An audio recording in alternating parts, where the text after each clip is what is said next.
Your life exists largely in 2-year blocks. You're going to train for 18 months and you're going to deploy for 6. And for 2 weeks, you'll go dive. But right after that, maybe you'll go to the desert for a month and you're going to work only on land warfare tactics. But then after that, you're going to go out to the drop zone and you're going to skydive for 2 weeks. And then after that, you're going to go up to Alaska and you're going to work on cold weather. And each and every one of those chunks of time, you are starting from zero, the crawl, walk, run philosophy, and trying to get to run as fast as possible.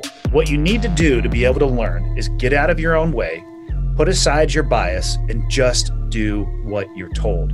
When the instructors tell me that this is how you take a Kimura grip, that's how I take a Kimura grip. When they say this is how you hold mount, this is where your leg position should be, that's where your arm position should be, that's all I do.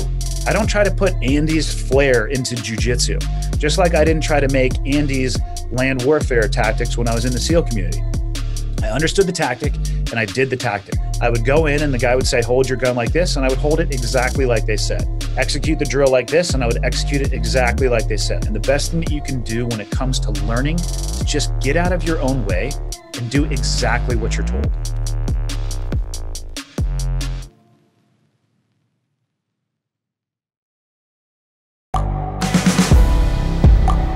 The world is changing. Inspiration is everywhere. It has never been so easy to connect, share, and bring people together. We're learning from others and finding the best in ourselves. Challenging our beliefs. Sharing our vulnerability. Overcoming our fears. Transforming ourselves so we can transform the world. How far can we go? This is London Real. I am Brian Rose. My guest today is...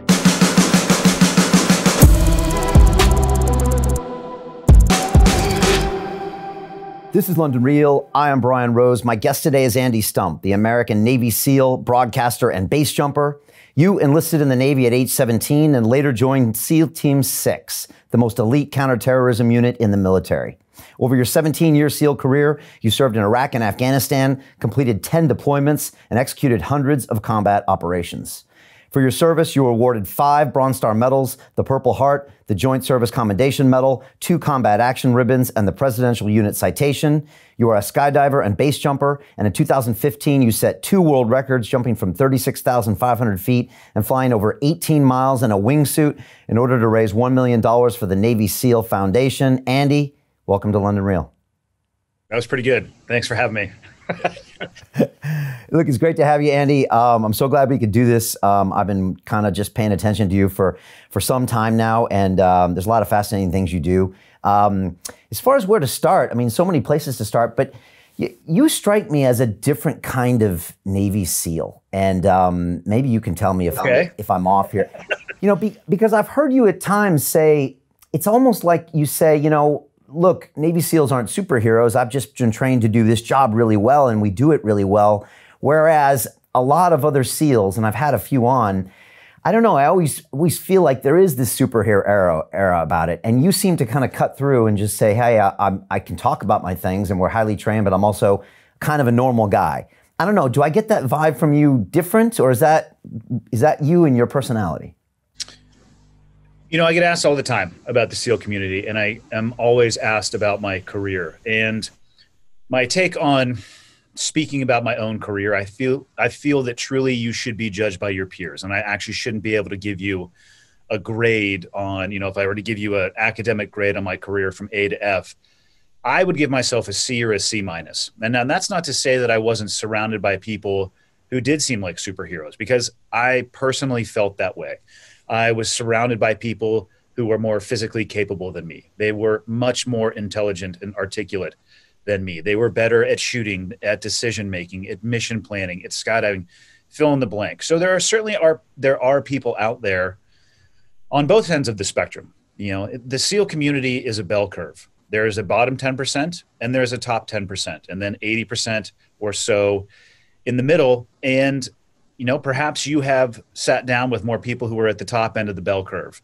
When you're sitting down and talking with me, we're going towards the other end of the bell curve. I'm the guy who tried to have a career as a gray man, somebody who didn't arrive on any radar screen of any kind. I tried to do my job. I tried to do my job well. I tried to enable mission success and not hold the people back who were around me, but I didn't really feel capable of doing much more than that. So there certainly are what I would consider to be some superheroes in that community. I just don't feel like I am one myself. It's interesting. Whenever I talk to someone in that community, and I have a lot of respect for everyone there, I've learned so many lessons from, Jocko's extreme ownership really blew me away. And, speaking to guys like Goggins and Tim Kennedy, and I always get serious lessons from them, like really serious. But I also feel like since I never served, they'll never actually be able to talk to me in a way, if that makes sense. I always feel like they'd be like, well, you might have done some great things, Brian, and you might win an Olympic gold medal, and you might give a TED talk, and you might, cure cancer, but you've never done what we've done. And I mean, maybe that's true though. Maybe I will never have an experience like that, but I always feel like I'll never be able to know. Is that me just being really paranoid, or is it because going through those difficult things really is a different thing in life? I think it's a combination of a few things. I think it's a lot of people put military service on a pedestal. And personally, I don't think that it should be put there. It's a unique occupation with unique requirements, but it doesn't make the individual who serves unique in any way, shape, or form. You might have some experiences if you operate in a combat environment, and you have to think about the military and the U.S. military as a whole. If you judge or think about the U.S. military from what you see in books, TVs, or movies, it is my opinion that you are going to have a very skewed perspective of what the occupations actually are. About 15% of the U.S. military actually has a job occupation that by definition is supposed to engage in combat. So we're already stripping 85% of the people who are in the U.S. military from some of those experiences that you were talking about, even though they serve the country and honorably as well. And before I say anything else, what I was able to do in the military was because of those other 85%. It's one big wheel and it takes all of the cogs. And one thing that I think is unfortunate is that most of the attention is spent on occupations like mine, and very little is spent on the occupations that enabled me to do what I was able to do. I don't know how to fly a helicopter or maintenance one or service the weapons to the degrees that the armorers did. And I don't know where the bullets came from or the aircraft lift and the intelligence and the weather specialists and all of these things that had to come together for me to be able to actually go on target. So 85% of the military is not designed to touch combat in any way, shape, or form. And then inside of that 15%, I would say maybe 5% of that 15% actually gets to see combat. And I'm glad that you don't have those experiences. It was an incredibly complex, rewarding, challenging, painful environment at times. But any lesson learned in that environment, I feel like it's more concrete for me because I was in that environment and operating in that environment. But the lessons can be taken from that, and they can be overlaid, in my opinion at least, anywhere in society and in almost any job occupation. There's, of course, some job-specific things that we learned from engaging in combat that are not going to have much to do with banking or real estate or healthcare. And that's okay. Strip those small percentages away. But everything else, when it comes to, you mentioned Jocko about extreme ownership. You can apply those concepts. I don't care who you are and what you do. You can apply that to just being a stay-at-home mom or a stay-at-home dad, and those concepts will still apply. Tim Kennedy, the Army Special Forces background, or Rangers, or MARSOC, or SEALs. The lessons are very similar in all of those communities because the job is actually very similar. I think those communities are defined by their similarities and not by their differences. But all of those lessons learned, explained appropriately and looked at through the correct context, can have a positive impact on your life, regardless of whether or not you will ever experience them yourself or your job title that you might have. And you remember those lessons because a lot of times they were taught to you in very strenuous, emotionally challenging situations, whether that's in BUDS or whether that's in Iraq or Afghanistan. Hopefully they're taught to you in a training environment and then they're reinforced in a combat environment. It is very challenging to learn new lessons in combat because the stakes are so dire. Can you remember your best day on the job and your worst day on the job? And I'm sure those best and worst have strange definitions too, but. Yeah, worst day on the job for me, one of 2 days. The first one be the day that I got shot overseas, because my operational career came to a screeching halt at that point, and I was unsure whether or not I was going to be able to continue in that career path. It happened 2005, so it happened 9 years into my military service, and I ended up doing 17, so I was able to continue. Second most difficult day for me in my career was the day that I drove off base for the last time and had a crashing realization that I had spent my adult life doing the one thing that I knew I wanted to do, and had not spent the requisite amount of time thinking about what I wanted to do after. So, and then as far as my best day in the SEAL community was the day that my first son was born. It trumped anything that I've ever done in uniform, and it has more meaning and impact to me than anything that I will ever be rewarded for that I did when my time in uniform, or remembered for that matter. Why is that? Because everybody in the military, and again, this is my opinion, and anytime I speak about the military, I try to be very clear with this. I can only speak from my experiences and from my opinion. I don't speak for the military or anybody else. So my time in uniform was rented. I don't care who you are and how great you serve. There is a point in time in your life where you're going to hang, metaphorically and figuratively, hang up your uniform in a closet, and you're not going to get to wear it anymore. And you'll have some impact during that time that you served, but it's not going to be very long lasting. And looking back at both my time in Iraq and Afghanistan, it made a difference, but it made a difference in that moment, and it made a difference in that specific geography, and maybe a little bit if you start to think about a small action and the impact that it had and how it could have a greater impact, the ripple effect, perhaps. But I think the things that we were doing at a tactical level, more than anything, were having a tactical difference in that moment. Whereas my role as a father for my 3 kids is my ability to have a generational shift or change in the world. They can have a greater impact on everybody that they touch, a magnitude of order greater than anything that I did in either Iraq or Afghanistan while wearing a uniform in service to the country. Interesting. But yet you're probably one of the few SEALs that would say what you just said. I don't know. I don't remember having very deep conversations with the guys. I mean, I'm not trying to devalue the impact of what we had, but my last combat deployment was in 2010, and I was a father before that, and I'll be a father till the day that I die. To me, I have much more ability to impact the world through my kids than I do my time in uniform. Right. And can you talk about the day you got shot and what happened, what you learned, and how you had to really fight pretty hard to even come back? Yeah, I mean, it's far less of a Hollywood tale than most people might think. We were working for weeks before that evening, and everything had pretty much gone as planned before then. There was nothing particularly amazing about the target that we were going on or the people that we were looking for. And nothing happened that night leading up to it that seemed incredibly abnormal. So I equate it to going to places like Las Vegas, where you watch somebody playing craps and they're rolling the right number after the right number after the right number. All the casino really needs to do is keep you in that building for long enough, and at some point you're going to throw a 7 and you're going to crap out. Statistically, in a combat occupation where you're facing up against other human beings that have a vote and they can shoot back at you, I think at some point, you're going to reach a statistical point where you're on the wrong side of the dice. And I thought a lot about, in the days after I got shot, whether or not I had done something wrong, or if I had been in a position where I shouldn't have been, or maybe I made too much noise. And the reality is, I didn't. I was using cover and concealment. I happened to turn my head. I was basically approaching a door, and we were going to set a breaching charge on a door. And I was, as somebody is placing explosives on a door, you're going to have somebody up there with them with a gun, because their hands are task occupied with their explosive charge.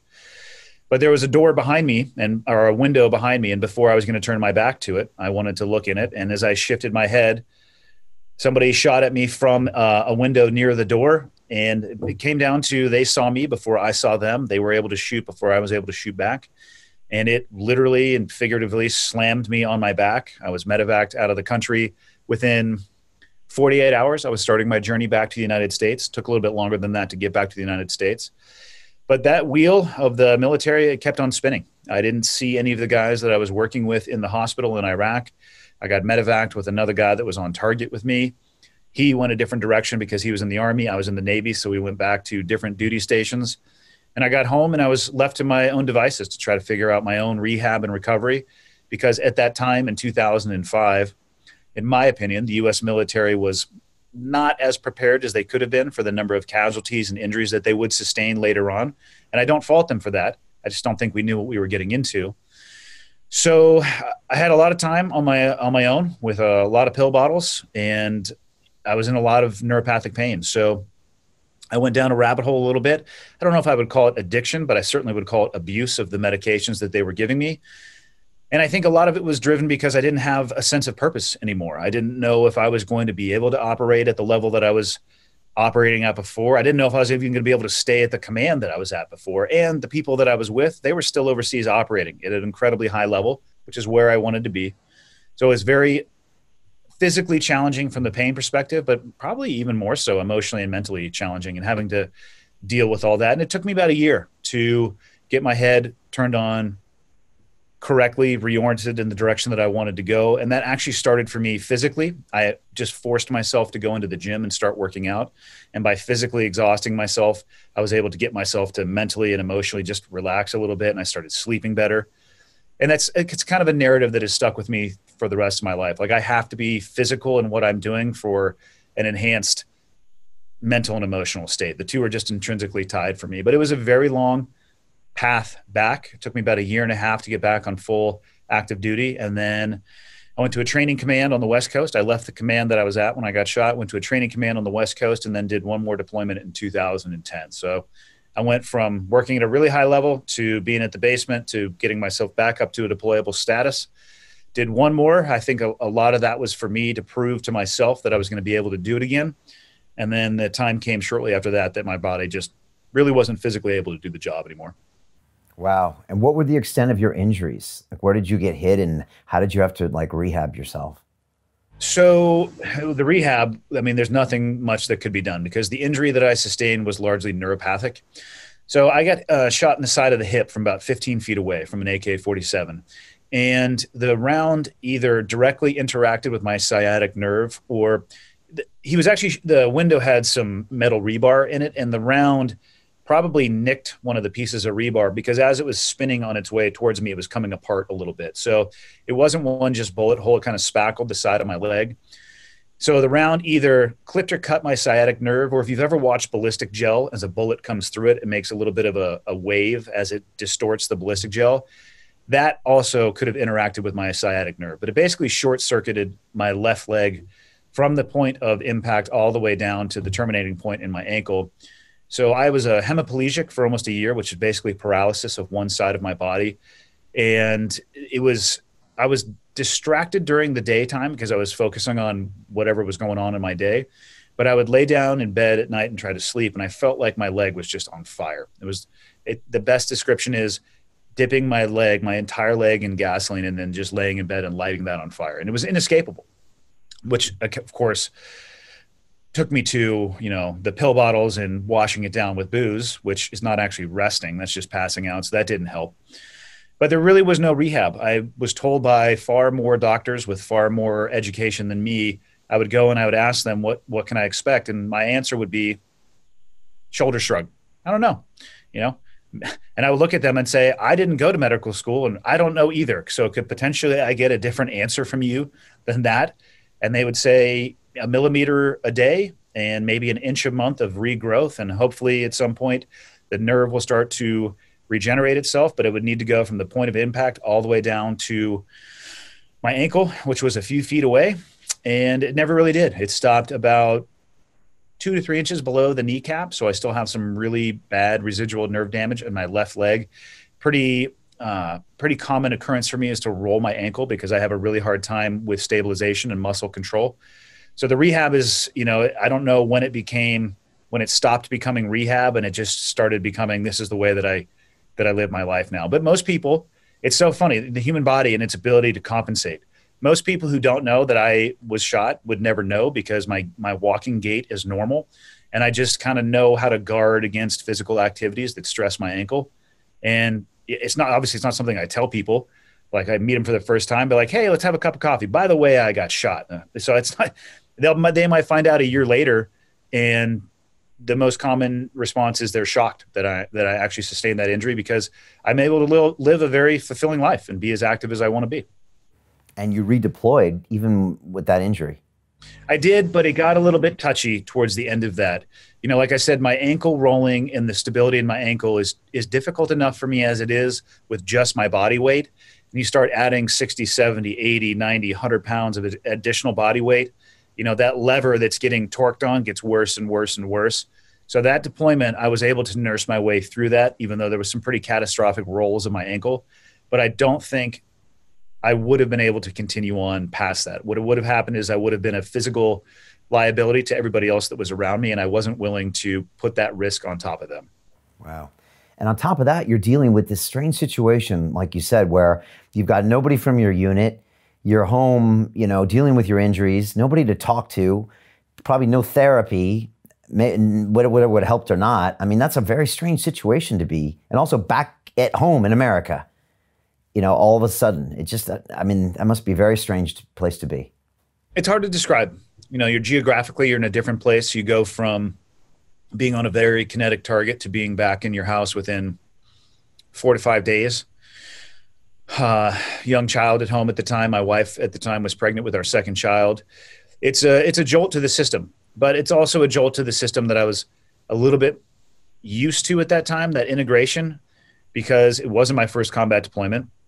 It was the first time I had come home in that capacity, but it's challenging. It takes you time to unwind from the mindset you have overseas and to unravel, well, maybe unravel is perhaps a bad term, to assimilate back into the pace of life at home, which is substantially slower, and the stakes are much, much lower. And it takes time to adjust between those two environments. You know, that term PTSD is thrown around a lot, and I think it has a lot of different meanings. But like one that seems to be very applicable is when you come back, like you said, to that low stakes environment, your brain is still triggered for a high stakes environment. And so everything looks like a potential threat, and it's very hard to dial that down. Also, you're also missing a lot of other things, the camaraderie, the mission, the purpose.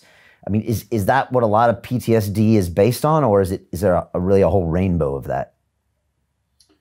PTSD is a tough one. To me, I think the D should be stripped from that. I don't think it's a disorder. I think if you come back the same person that you left, then perhaps you might actually have a disorder. You know, if the body gets sick, usually the temperature will elevate and you'll have a fever. If you get sick and you don't have a fever, that's actually the disorder.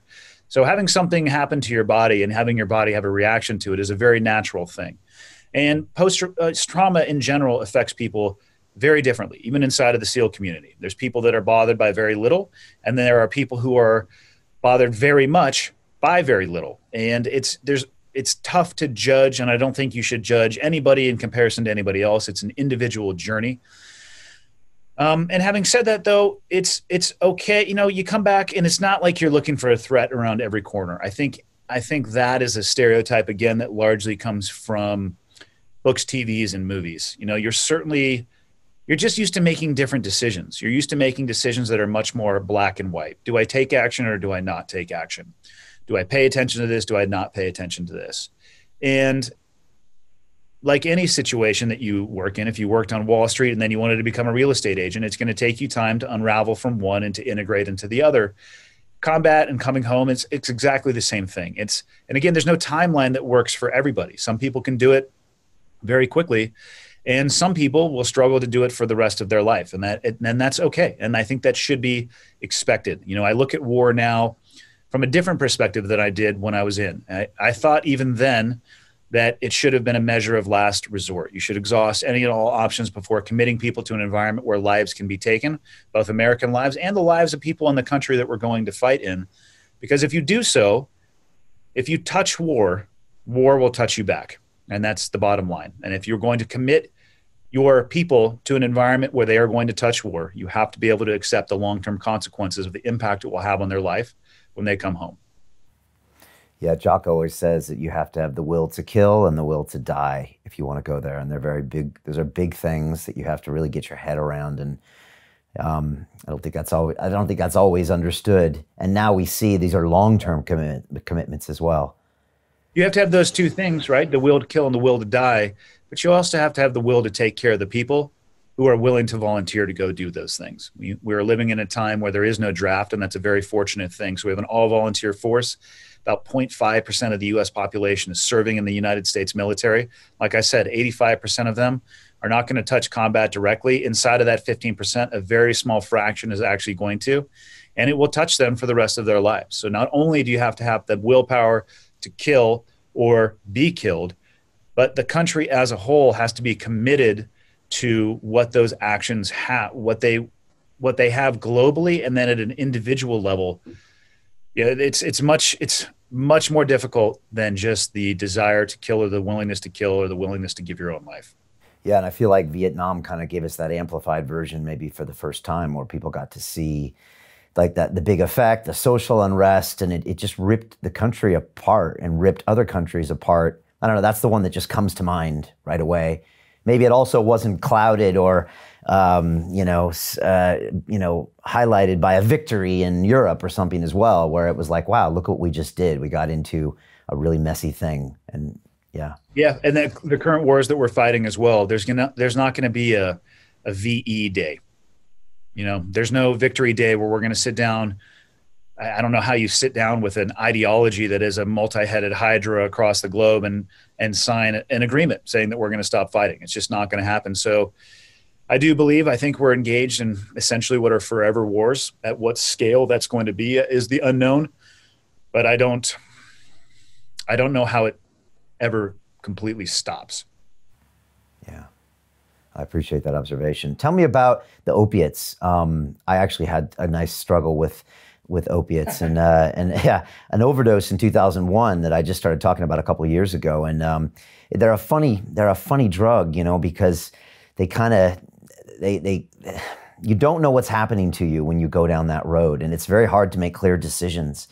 That's what I found, and I don't know what you found, but it's when I tell people I got off this stuff, it's quite an unlikely scenario to get off them, and I'm just wondering how that happened to you, and even advice you give to other people. So, to a degree, I feel like I got lucky because I have a genetic blood abnormality that processes those type of narcotics slightly differently. So when they gave me morphine in the hospital when I got shot, I had never had morphine before. And I talk about stereotypes from movies. I thought they were going to stick a syringe in my leg and I was going to be sitting there drooling on myself. And the first time they gave me a bolus of morphine, I remember kind of just sitting there like, hey, when does the party start? Because my leg hurts still.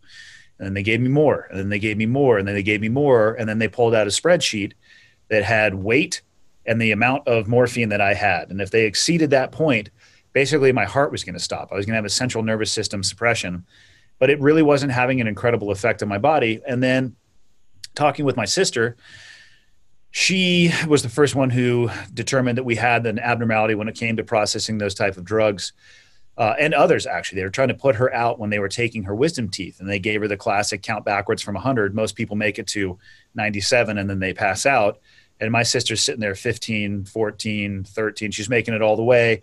And they get to a point where they can't even put her out. So we have an abnormality that processes those types of drugs differently. So for me, Percocet and Vicodin, it doesn't do very much for me. I didn't get a lot of pain relief from it. I think I was getting more of the pain relief from the alcohol.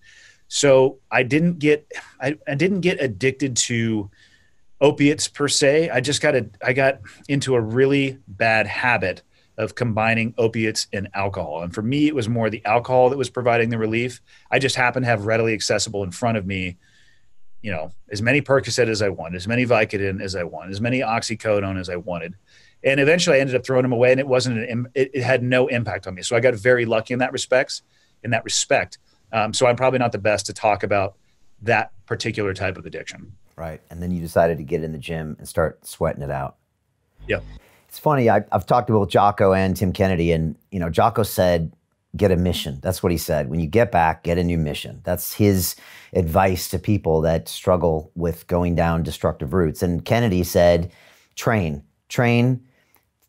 eat good foods, stop drinking, and stop telling yourself you have a problem. That's Tim's advice that he gave me last week, I think. So I don't know. Those were their thoughts as far as to how to kind of move through a lot of that stuff. I mean, I'd combine the two. Again, I'm not a fan of broad prescriptions, because the more broader your prescription, the more inaccurate it's going to be for a lot of people. You know, telling people to find a new purpose, yeah, that sounds great. That's a good soundbite, but that's not easy. You know, that takes a lot of soul searching. It takes a lot of looking inward and determining why you want to do the things that you want to do. What is it that intrinsically motivates you? You know, Tim's advice to train, yes, that's awesome. And like I said, for me, physical health and mental health they're tied. I have to have both. But if you can combine training with a new mission or a new purpose, it's going to help you in those days where you have less motivation. So I think you should combine the two. And just saying, hey, you know, stop telling yourself that you have a problem. I don't know if that's a complete solution either, because some people do have problems. I think the more valuable lesson that could be learned, or the more valuable conversation you could have with yourself, is, hey, you know what? I'm not doing well. I actually think I do have a problem. So instead of telling myself that I don't, what I'm going to do is dive headlong into finding some help and support. And I'm going to be vocal about this, and then try to find as many people as possible who are struggling with the same things and try to help them as well. Right. Oh, that's super good advice.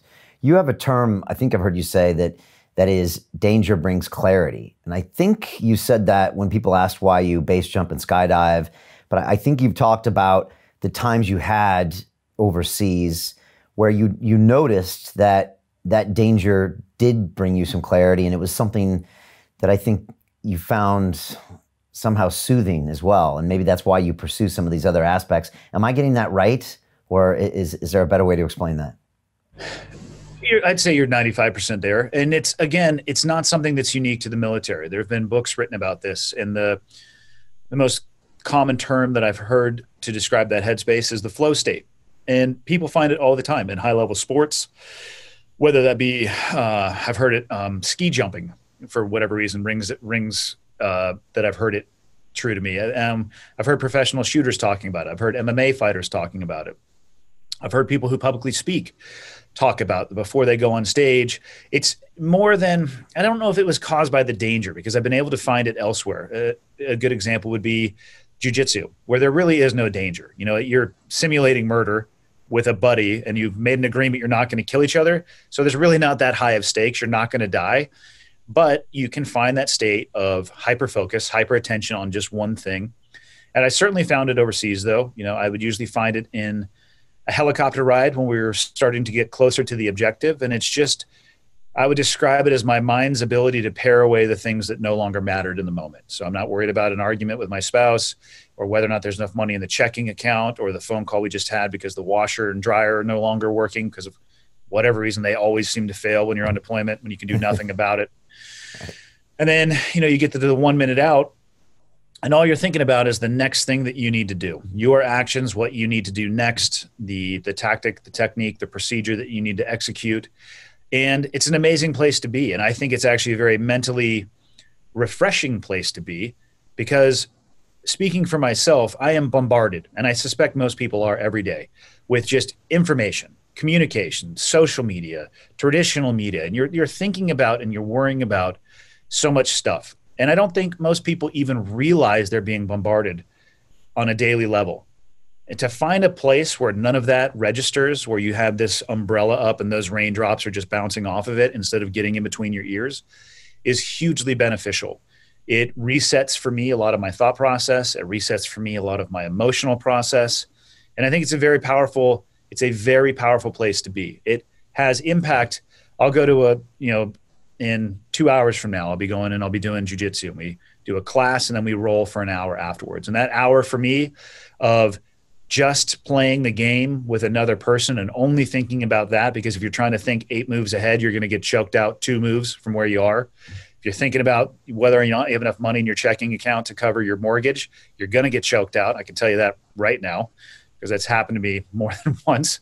But it's beautiful. That 1 hour sets me up for days or weeks. It's just so refreshing to find that place. Yeah, I think we're all looking for that place. And some people can find it in cooking, you know, slicing vegetables, because they have to focus on something. But for me, two things I can think of that aren't necessarily a high danger factor is jiu-jitsu for sure. When I go in there, I know there's no way I'll be thinking of anything else when I'm on the mat. I'm rolling no gi with a black belt who's just trying to take me out. I just know it's happening. And yeah, then go ahead and think about something else while you're rolling with the black belt. Let me know how that works out for you. Yeah. I don't even think about other stuff at that point because it's just, yeah. And there's something beautiful about that for sure. Yeah. And that's probably why I keep going back. And then cold water as well. When I jump in and do like the Wim Hof stuff or I jump into a really cold thing, sometimes I just know that's always going to do it. So I go there and I just know it's going to reset me in a great way because my body's so shocked that there's nothing else to think about at that point. So, and I think that's the key. You identified two things for yourself. I've identified things for myself. And it's very easy to listen to other people talking about what works for them and to chase those things. And I'm not saying that's a bad start, but don't get frustrated if what works for me or for you doesn't work for somebody listening or watching this. Take the time. Maybe it is slicing vegetables for you. And if you can do that, slicing vegetables, then slice vegetables. Figure out what it is that works for you and then dive headlong down that path. Yeah, quiet the mind, right? No mind, I think the samurai used to call it or something like that. Talk to me about, you said in the SEAL training, one of the greatest things they taught you was they taught you how to learn, or that you learned how to learn when you were there. Just wondering like how they did that and how maybe other people could learn from those lessons. Yeah, so you look at the story arc of a conventional SEAL team, and it's your life exists largely in 2-year blocks. You're going to train for 18 months and you're going to deploy for 6. That 18-month time period is probably broken up into 2 to 3 week individual blocks of training. And for 2 weeks, you'll go dive, scuba dive, or actually you're not going to do any scuba diving. You're going to be doing closed circuit diving, which just means no bubbles escape. It's a sneaky way to move around in the water. Because obviously if you're above the surface, you see bubbles, you're like, hey, what's causing those bubbles? But right after that, maybe you'll go to the desert for a month and you're going to work only on land warfare tactics. But then after that, you're going to go out to the drop zone and you're going to skydive for 2 weeks. And then after that, you're going to go up to Alaska and you're going to work on cold weather. And each and every one of those chunks of time, you are starting from zero, the crawl, walk, run philosophy, and trying to get to run as fast as possible. And you have various experience levels from people who've done this cycle 5, 6, 7, 8, 10 times to somebody who's on their first cycle. So we have to train to the lowest common denominator, but also in the back of our mind, think about the performance of the team. So it's new skill set after new skill set after new skill set ad nauseum throughout the course of a career. And you get really good at, to answer your question, do they teach a structured approach to learning? No, I don't remember any specific brief where they said to me, Andy, this is how you learn. So when I talk about this, it's me looking in the rearview mirror and understanding why we were able to learn these new skills. And the number one thing is they always laid out for us standards, and they always gave us a skeleton or a framework moving forward. So they took the time to teach. That's the first thing they did, is they laid out the objective, where the standards are along the way, and how we were going to get from where we are to that objective. And the biggest thing that I can recommend to people, and this again ties into jiu-jitsu, so you can let me know how your own experience goes. The biggest thing that I've noticed for people when they want to learn jiu-jitsu, and especially if they come from another martial arts background, is they have a lot of internal bias when they get there. They want to say things like, well, what about doing it like this? Right? An instructor will say, hey, when you're going to get a Kimura grip, this is how you do it, or side control, or mount top, this is where you need to be. And I'll see people in class raise their hand and say, well, I've seen it done on YouTube like this. And inside, I'm telling myself, well, what I want to say to them is, shut up. What you need to do to be able to learn is get out of your own way, put aside your bias, and just do what you're told. When the instructors tell me that this is how you take a Kimura grip, that's how I take a Kimura grip. When they say this is how you hold mount, this is where your leg position should be, that's where your arm position should be, that's all I do. I don't try to put Andy's flair into jiu-jitsu. Just like I didn't try to make Andy's land warfare tactics when I was in the SEAL community. I understood the tactic and I did the tactic and I trained to that standard. And when we would have new instructors come in, we got to go to the highest level of shooting instructors year after year after year. And they all teach differently. And I never once said to one of the instructors, well, this guy taught me this, because I'm not trying to challenge them. I would go in and the guy would say, hold your gun like this. And I would hold it exactly like they said. execute the drill like this, and I would execute it exactly like they said. I have the rest of my life to worry about the bias or time off of the range, but I want to go to learn. And the best thing that you can do when it comes to learning is just get out of your own way and do exactly what you're told. Wow, it's powerful advice. Yeah, that's really powerful advice. Although I could say the normal person would never do that, right? Because we just bring so much to the table. But you know what, though? That's okay. You can learn. Watch people who are really good at learning new skills. I mean, of course, there are some anomalies when it comes to every species. And there are some human beings who are unbelievable, and it seems like everything comes natural to them. But they're the anomaly. So don't try to model yourself after the anomaly. Maybe try to model yourself after the norm. Most people, I mean, if you go to a jiu-jitsu class, you're going to see people that pick it up faster than others. Ask them, hey, what are you thinking in your head when you're learning a new technique? And I bet you what they're going to say is, I'm just doing exactly what the instructor says. Yeah, it's fascinating. I follow John Danaher on Instagram, and I had him on the show, actually, and he's one of Renzo Gracie's black belts. And I know who John Danaher is. He wears a rash guard everywhere. Yeah, he wore a rash guard to my interview in New York as well. Of course he did. Well, he wasn't to a wedding, I heard as well. And I love you, John, by the way, if you're watching. But, John is always, he's teaching at the high level, and he's constantly microblogging about how people can learn and learn faster. And, was talking about knowledge and skills and tactics and strategy. And it's definitely interesting to learn from a guy who teaches learning more than anything. And it's fascinating to hear those thoughts. Well, I mean, you just talked about the day in the life of a SEAL where you're basically training at the highest levels. I mean, that sounds like a really cool thing to do, to be able to, what did the government spend training you? I mean, millions and millions of dollars to go to the it sounds like the coolest places with the coolest instructors. And I don't know, was it cool? And did you ever pinch yourself, or did you ever look back and say, wow, I really was, it's such a special experience to be training from the most elite people? Or did it come with so much difficulty and challenges as well that it was hard to see it at the time? The challenges were definitely drowned out by the experience. I mean, I knew where I was. I realized what was happening. I was in the military, but I got to interface with people who are not inside of the special operations community. I realized how incredibly unique it was, the job that we had. I mean, look at our job as a SEAL inside of the Navy. Most people in the Navy are on a boat of some kind, an aircraft carrier, destroyer, a submarine. Like, that's not my jam, and that's not what I signed up for. And I don't know an exact amount of how much it costs or how much money they invested into me. I've heard that it costs about $1 million just to get somebody through BUDS, which you're not even a SEAL at the end of that. It's the beginning of your career as opposed to the end. I mean, I've shot well over 1 million rounds of, variety of pistol and rifle cartridges. Just the sticker price on that alone is not cheap, let alone the mortars and rockets. And, the only thing I never got to shoot was a flamethrower, which I'm still pissed about to this day because it's the most amazing weapon ever.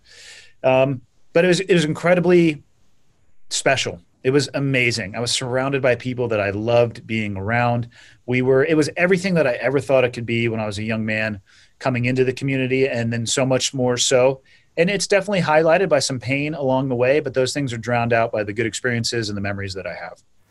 Do you recommend that young men go into the SEALs? And just a little bit of context, I know a good friend who's a doctor, and they're both doctors, him and his wife, and I think their son is around the age, and he's looking into this, and he's very excited about it. But they also know that SEALs take a lot of damage physically, and I'm sure mentally as well. And I just wondered what you think about that. I would say it depends.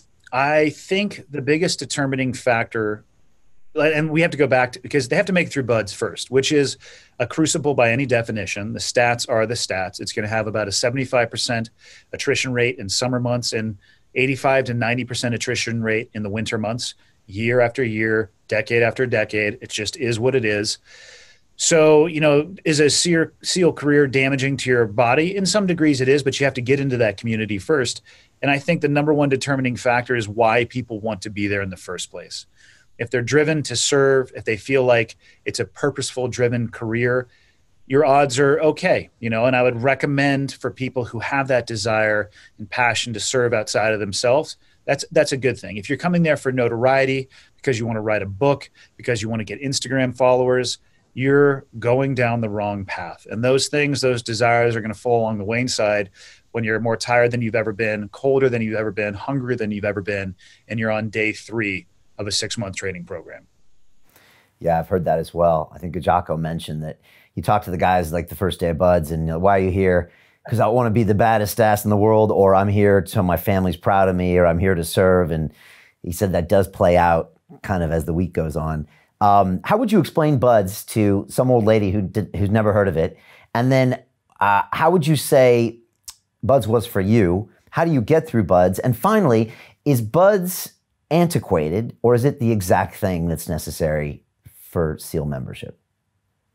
So maybe I'll go in the reverse order. I don't think it's antiquated at all. It's the demands of Buds are set by the demands of the battle space. To continue watching the rest of the episode for free, visit our website londonreal.tv or click the link in the description below.